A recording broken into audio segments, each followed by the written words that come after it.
Hey, Nate with NatureShield Eco-Friendly Car Care Cleaning Products. You know, once you've got your ride looking good, you want to take steps to keep it looking good while you're rolling down the road. Today, I want to introduce you to NatureShield Leather and Vinyl Preserver.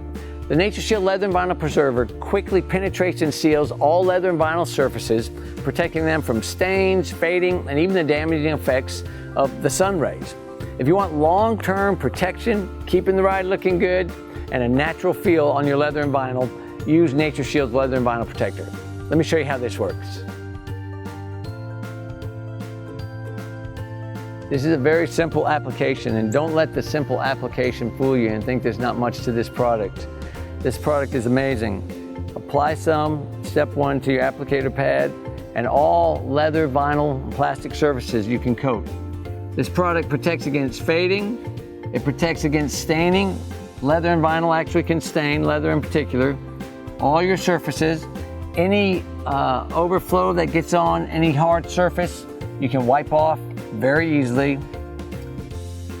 And it dries to a natural sheen. Actually, often when it's done, people wonder what something applied to it because it goes back to the original color of the material, and that's what you want. This is a permanent coating. It won't wash off and it won't wipe off. When you're done, just go around the edges, plastic surfaces, door handles, and just wipe the residue off. It takes about 10 or 15 minutes to cure, to dry, and then it'll take about another day to cure completely. This stuff will protect your leather and vinyl.